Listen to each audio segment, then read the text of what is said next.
कहते हैं कि ईमानदारी की नाव हिल डुल सकती है लेकिन डूब नहीं सकती, और बेईमानी की नाव कितनी भी मजबूत हो लेकिन एक ना एक दिन वो पलटती जरूर है। जब देश भर के 66 करोड़ हिंदू महाकुंभ के दौरान संगम में अपने पाप धोकर पुण्य कमाने के लिए महाकुंभ आए, तब इसी महाकुंभ में कुछ नाविकों पर श्रद्धालुओं की मजबूरी का फायदा उठाने के आरोप लग रहे हैं और इस पर भी बहुत विवाद हो रहा है। उत्तर प्रदेश के मुख्यमंत्री योगी आदित्यनाथ ने विधानसभा में प्रयागराज के एक नाविक परिवार का जिक्र किया, उदाहरण दिया इस नाविक परिवार का, और कहा कि इस नाविक परिवार ने महाकुंभ में आए लोगों से 45 दिनों में 30 करोड़ रुपए कमाए हैं।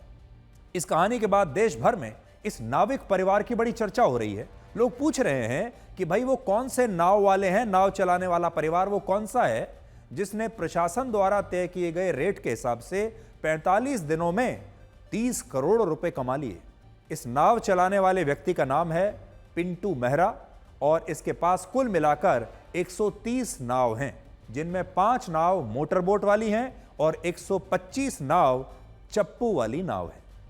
सरकार ने तय किया था कि प्रयागराज के बोट क्लब से संगम आने जाने का एक व्यक्ति का किराया 483 रुपए होगा। यह सरकार ने किराया फिक्स कर दिया था और दोनों तरह की नाव में अधिकतम 10 लोग ही सवार कर पाएंगे। इस हिसाब से 125 चप्पू वाली नावों से 45 दिनों में 10 करोड़ 90 लाख रुपए की आमदनी होनी चाहिए थी और 5 मोटर बोट से 54 लाख रुपए की आमदनी होनी चाहिए थी, जो कुल मिलाकर लगभग 11.5 करोड़ रुपए होते हैं। लेकिन इस नाविक परिवार का कहना है कि उसने इन्हीं 130 नावों से 30 करोड़ रुपए कमा लिए। अगर इन गरीब परिवारों ने अपने लिए कुछ कमा भी लिया, अपने परिवार के लिए कुछ पैसा कमा लिया, अपना कुछ फायदा कर लिया, तो इसमें किसी को कोई परेशानी नहीं होनी चाहिए। गरीब लोग हैं और मेहनत तो उन्होंने की ही है, ऐसा तो नहीं है कि मेहनत नहीं की, मेहनत की है।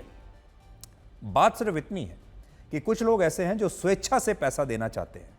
अगर स्वेच्छा से पैसा लिया है तो कोई बात नहीं, ये पैसा जायज़ है। लेकिन अगर ज़बरदस्ती पैसा लिया है, किसी की मजबूरी का फ़ायदा उठाकर पैसा लिया है, इन्हीं गरीब लोगों ने दूसरे गरीब लोगों को पीछे धकेल कर पैसे वाले लोगों को पहले मौका दिया अपनी नाव में बैठाकर, इस बात पर आपत्ति है।